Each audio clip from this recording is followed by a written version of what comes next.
activating the screens will warn you, so keep an eye on it. Also, maintenance tells me that the fan power switch occasionally turns off for no good reason, so keep an ear open for that too. I'm sure you've already worked all this out, though, Alex. You're a rising star of this network, and we're very proud of you. You've got someone to hose down the sun, have you? Yes, they've just strapped on their wax wings. Classical illusions are no substitute for air conditioning. You know, I genuinely thought you'd be in a better mood today. She's not even here. Yes, but he is. Our gun-toting handler. Who, Andy? I don't know what the fuck his name is, do I? He's here to keep us safe from people like Disrupt. More like keep us in line. I hate guns. Give me the willies. 10 seconds, everybody. So, we've got any...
actual real news tonight? Well, the world's on fire. That good enough for you?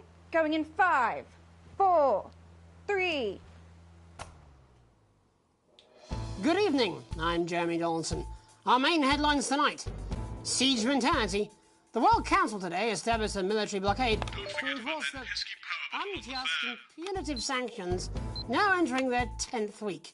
In a statement from team headquarters a short time ago, Prime Minister Julia Salisbury issued a commanding response to this unprovoked escalation. The World Council should make no mistake. This blockade and the illegal sanctions it seeks to enforce are an act of war and will be treated as such. Any incursion, however slight, into our territory will be met with swift and deadly force. You have been warned. Ailing business. Wannabe beer magnate Johnny Handsleeves seems to have fallen on hard times as his brewery venture folds. It seems Johnny wasn't cut out for the brewing business, as poor sales forced him to close his doors. And if this exclusive image is anything to go by, he hasn't been handling it well. Pictured here on day 4 of his nationwide tour, where he's vowing to deck the doubters, the failed entrepreneur is making his way from pub to pub, thumping anyone who dares call his brew too hoppy. In it to win it. Exciting news from Advance today with the announcement of a new monthly prize draw for all team membership card holders. Every month, lucky winners from across the country will be picked at random to receive what Team HQ are describing as unique prizes worth more than money used to be. Take-up on the scheme has been much higher than expected, and if this lucky winner's delighted face is anything to go by, it looks like pretty soon everyone's going to have one. Glory Hole? Due to the overwhelming public disapproval of their controversial moves, Remington's Fist announced that excavations are to be discontinued and the unfinished tunnel repurposed. Speaking from her divorce lawyer's parking lot, pitiful CEO Sophia Remington admitted the attempt to dig through the earth was short-sighted and ambitious, and unveiled the future of the abandoned hole. Sophia hailed the planned underground amusement park as a visionary design. According to a spokesman, it's just like a regular theme park, but damper and more susceptible to cave-ins. Restraint in the taint. Pictures have emerged from Dante's taint, purporting to show the fighting physicist's reaction to the axing of plans to send supplies. The group, who lost public support after devolving into all-out war, were told they would not receive any more help from above ground. But this exclusive picture shows the scientist's current state of mind. Mired in problems since the start, this final complete and total abandonment seems to be the last straw for the savage scholars. Something tells me they're not discussing particle physics. Burning down the house? The Capitol was put on high alert last night after disrupt terrorists set an emblematic fire in the heart of Parliament Park. Violent conflict broke out at the demonstration after a mob of so-called protesters from the radical group launched an unprovoked attack on community cohesion officers in attendance. With the methods of this increasingly violent rabble becoming ever more extreme, many are asking if the military should intervene. Colonel Phineas Mad Badger Fortingley Davis of the 1st Mounted Bastards Brigade said his men were, and I quote, oiled up and ready for action. All this, and I'll be talking to people with fascinating medical conditions, as well as one of the contenders in this year's Feline Football Championship, and her proud owner. That's all up on tonight's National Nightly News.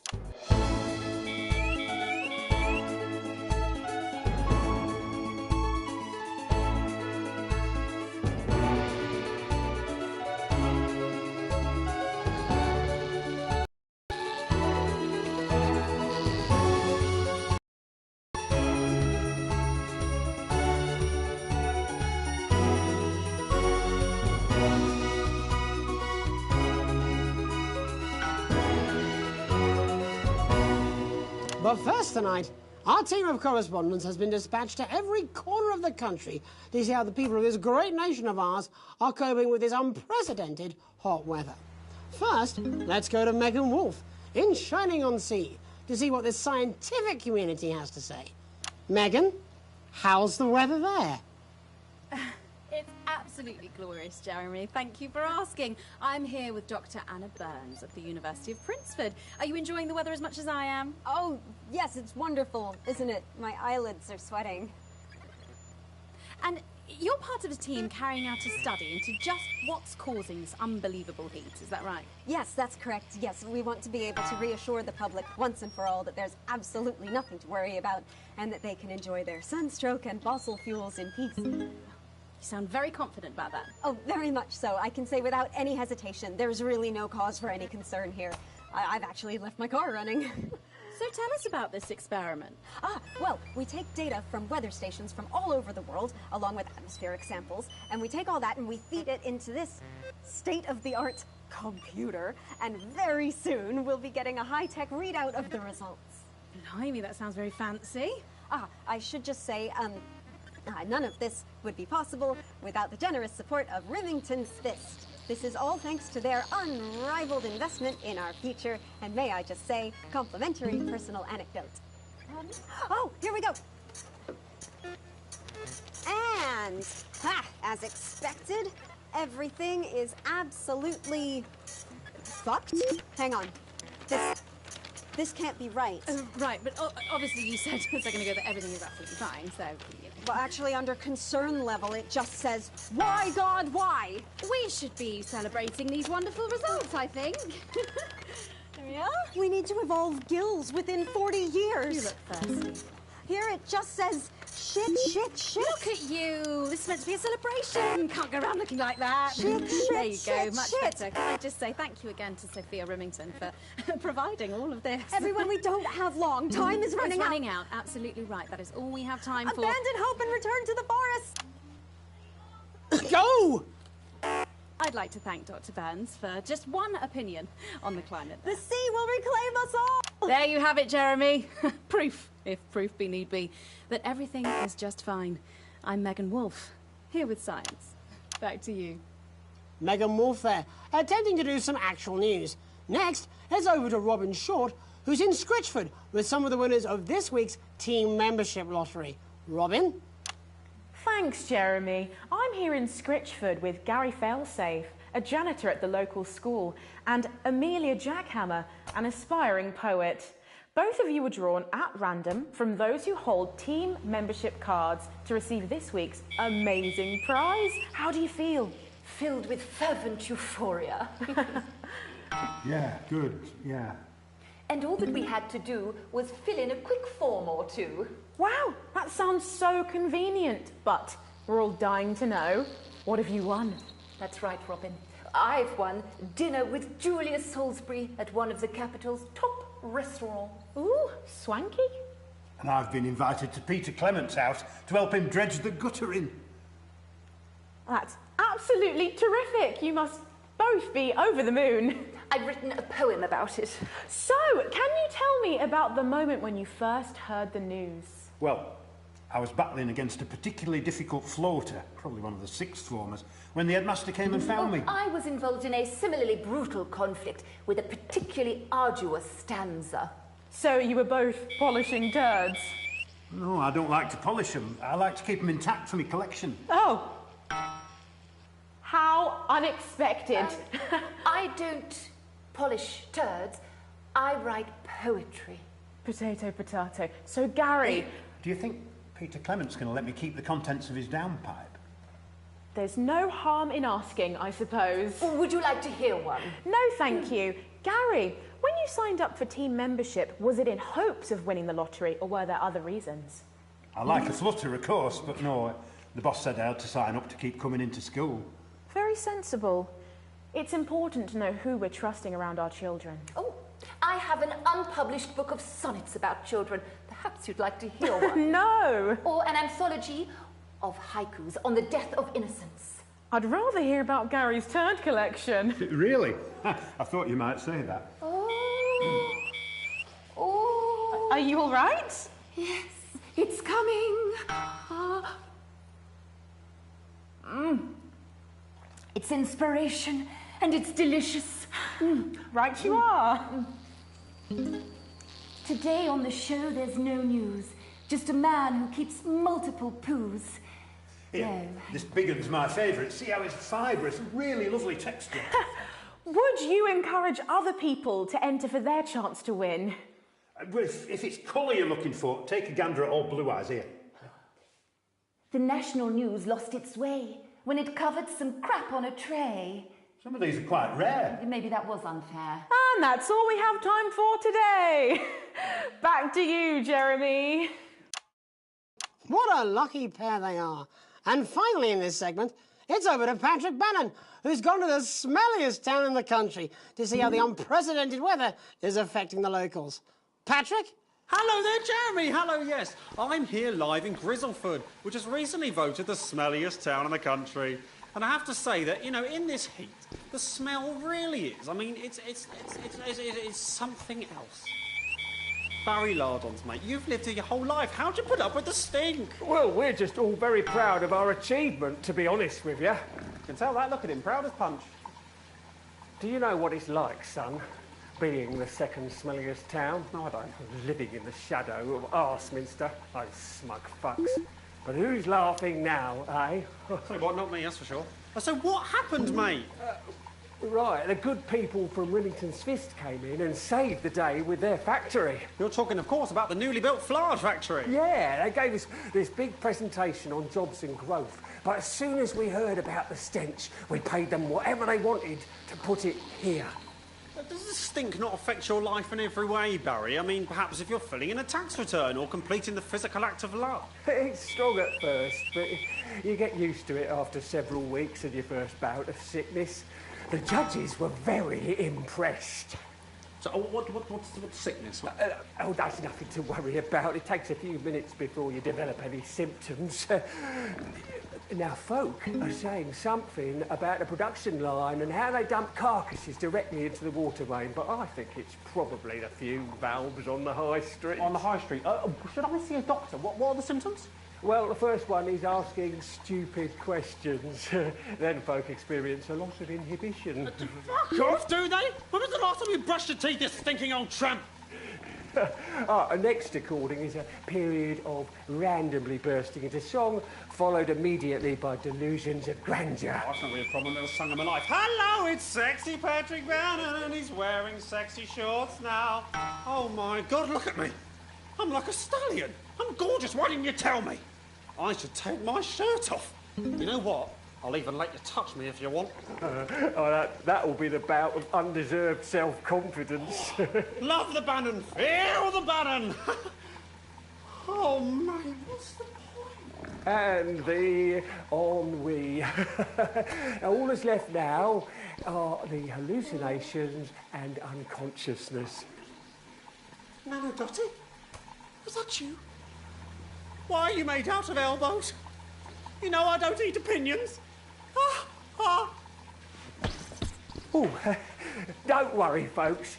Once he wakes up, he'll be just fine. We'll just find a place to stick him where it won't matter how many times he evacuates his bowels. Right, that's all here from Grizzleford, a town that's really making a stink. I'm Barry Lardons. Back to you, Jeremy. Thanks, Barry.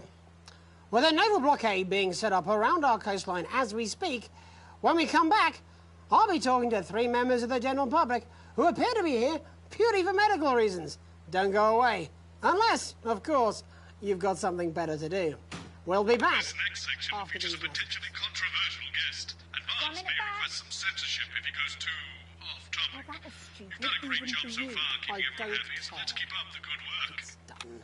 I am done. It's 200 fucking degrees in here, and I can't do this anymore. You say this every Friday. I've done something. What do you mean? Jeremy? My mic is still live.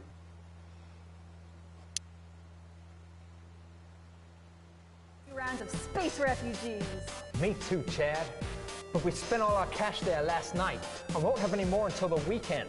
Well, let's go take hard drugs, mug an elderly, or spin a bum then, Brad. There's no other options. Only video games weren't so expensive.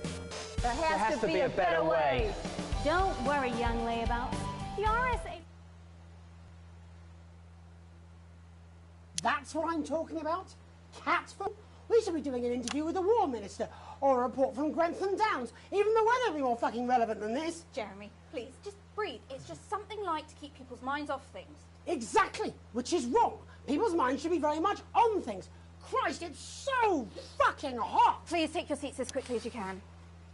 I can't do this anymore, Jenny. I've had enough. That's it. This is just 10 seconds. Get over yourself, Jeremy. Why don't you stop feeling sorry for yourself for 5, 4, 3. Welcome back to the National Nightly News with me, your host, Jeremy Donaldson. Later, we'll be talking to the captain of the Territory's first cat football team, Professor Pumpkin. But first, I'm joined by 3 guests with some balmy bodily behaviours. Joining me is a woman who's been hiccuping for over 9 months. Isn't that right, Miss Piercy? Yes, that's right. Yes. Tell us, what brought all this on? Well, it's all a bit of a blur, Jeremy, to be totally frank with you. So I was watching your show, and I remember seeing the news about the election, and it hasn't stopped since. Fascinating stuff. Also here is Frankie Steampipe. Perhaps you could explain to us exactly what your physiological foreboil is. I'm going to say it's high time people like me were respected. We're constantly overlooked in the workplace, we're whispered about on buses, and we're asked politely to leave children's birthday parties. And it's disgusting.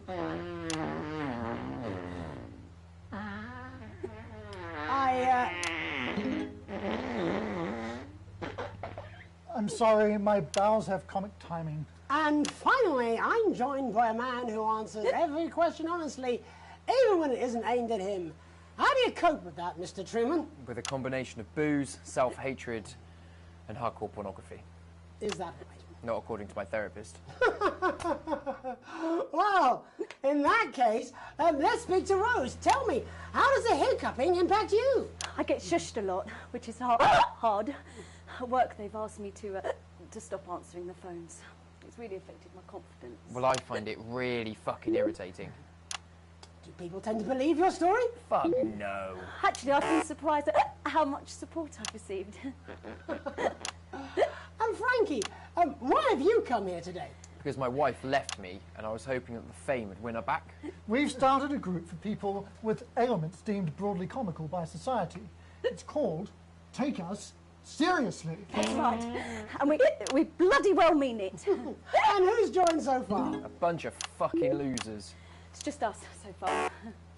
And how much success have you had? Well, we've seen some real positive changes. I don't want to toot my own horn, but it's been a runaway success. Shit all. Not a single person come to our fun run, and all of our leaflets fell in the canal. Huh. Well, Miss Piercy, some people are saying your condition was actually caused by the shocking events of that night. What do you think? Come down, Mr. Donaldson, that's absolute rubbish. What'd it be like to have a pair of tits? Could you? I'm sorry, it's very hot. What was I thinking? That you're a team fuck puppet? No. Or a sellout cunt? Apologies. Just a reminder that he can't help it. And hey, if this isn't live television, then what is it? A fuckfest of propaganda masquerading as journalism. Right, Frankie, Rose, tell us, how can the viewers get involved with your cause? Yes, we're holding a sponsored run in Capital Park next weekend. It's called the No Smiles 13 Miles. No, it's called the No Laugh Half. What did I say before the show? That it was the team pulling Jeremy Donaldson's strings. No, I didn't say, Wow, we that. may have to end that there, unfortunately. What a harmless bit of fun. Steady on! This is exactly what I'm talking about. We demand respect. Yes, well, later, I'll be talking to Professor Pumpkin. Ginger Tabby with a world-class pair of penalty paws. Is that really necessary? No, it isn't. Let go. Not you. Unhand him at once. It's enough! That's enough!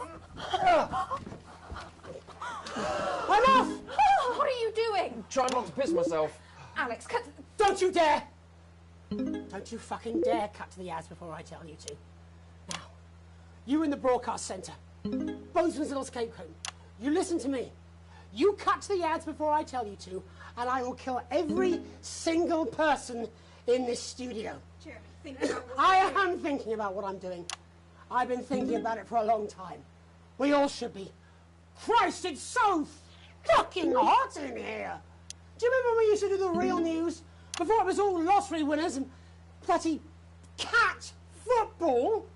We are on the brinks of a siege the likes of which the world hasn't seen in hundreds of years. The enemy is at the gates, and I'm stuck here talking to these three fucking idiots.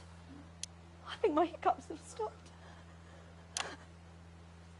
You three, get the fuck out of my studio. Go on, now, go, before I change my mind.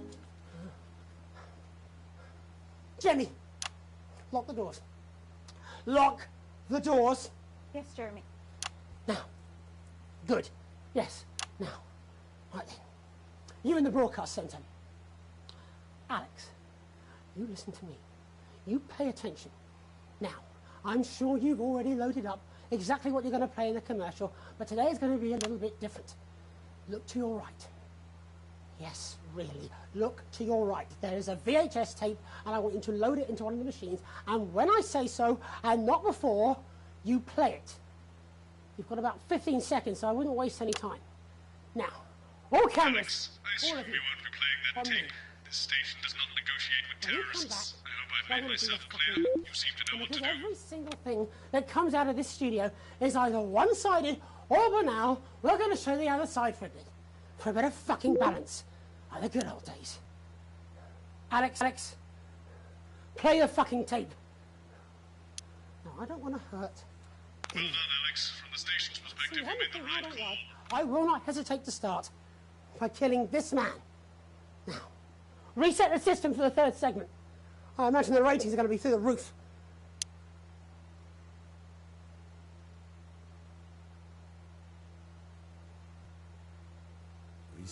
Come new opportunities for those who have put the needs of the team before their own.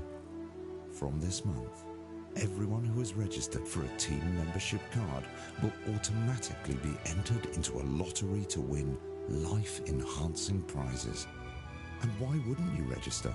After all, the team membership card is your passport to your world-class public services, and it's absolutely free.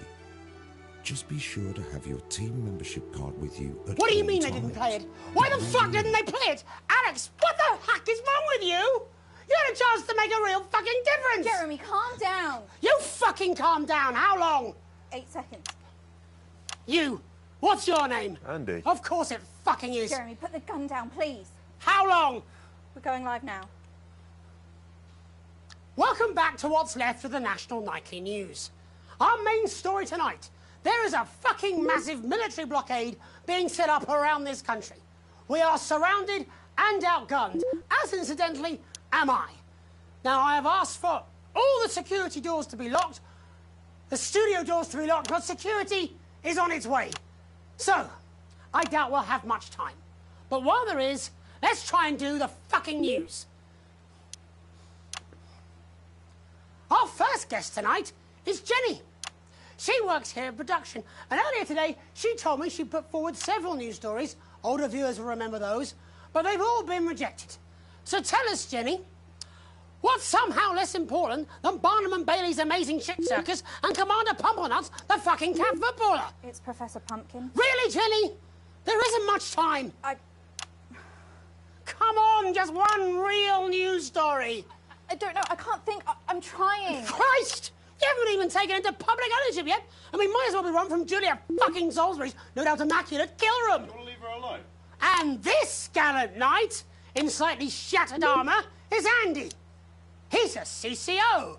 What's that stand for, Andy? Community Cohesion Officer. And what does that mean, Andy? Well, we aim to strive... No, you utter prick. I mean, what does that mean? What is a CCO? What are you? Community... Policeman! You're a policeman, a fucking policeman! Yeah, that's what we used to be called. Used to be? It was less than 2 months ago. What the hell is wrong with you all? Jenny, any recollections yet? Nothing springing to mind. All right, then. Looks like you're in the hot seat, Andy. Exciting, eh? I mean, that's what you joined up for, wasn't it? Excitement? Is this your first hostage situation? Yeah. Yes. Pretty shitty you ended up being the hostage, eh? Never mind.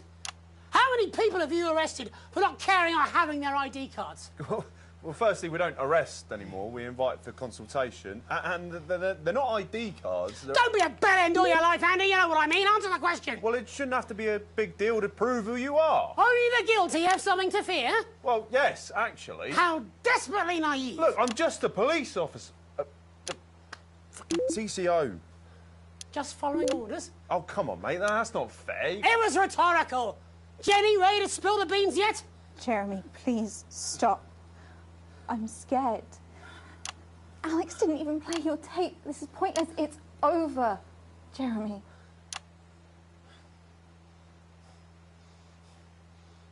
I was going to quit tonight. I had notes. See? There's a recording. A VHS tape. A message from Disrupt. I haven't heard it, but I know what it's trying to say, and I wanted you at home to hear it. So listen to the other side and make up your own minds. But Alex Winston, who works in production, decided it was not for your eyes and ears. It was not for broadcast. Maybe Alex will play it after the next break. Doesn't matter. Tomorrow morning it will arrive in every major news broadcaster worldwide. But I wanted you to hear it first. To listen to what Disrupt had to say about this unreported country. Because Disrupt and I, well, we swapped places while I wasn't looking. They're now the ones investigating, looking for evidence, trying to make the world a better place. And me, I'm in this newsroom interviewing Jeff fucking Algebra. What Disrupt have to say is important. You might not agree with all of it, but you should still hear it and make up your own minds. Are you serious? Disrupt. A credible source. Get more objectivity out of Alan fucking James. Oh my God, are you being deliberately obtuse? Why can't any of you understand there's no such thing as a credible news source anymore?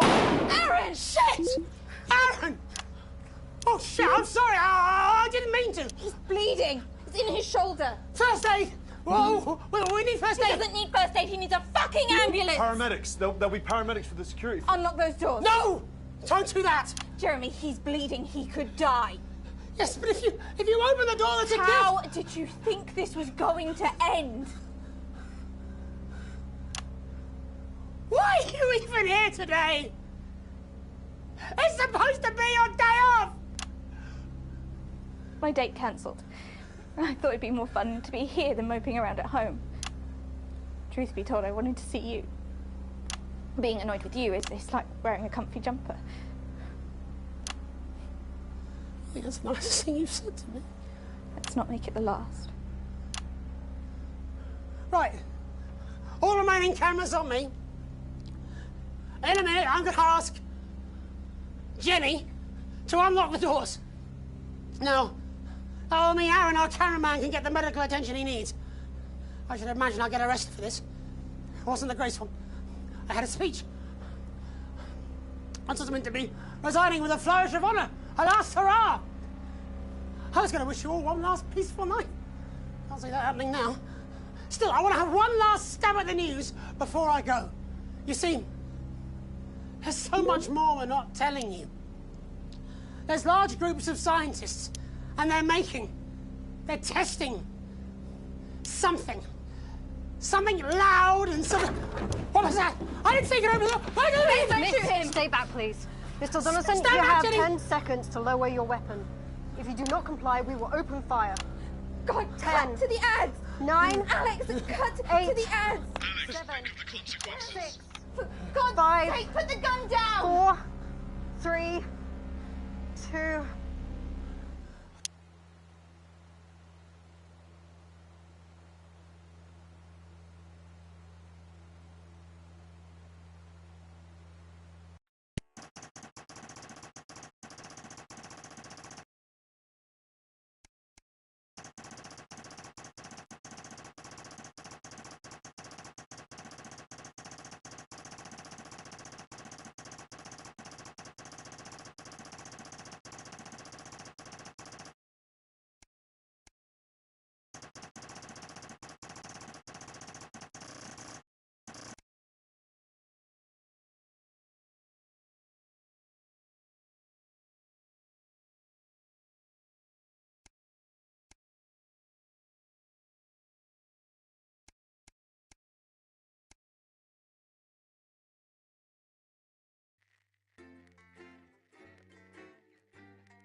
Good evening. Good evening. I'm Megan Wolf. And I'm Jeremy Daunt. Our main headlines tonight.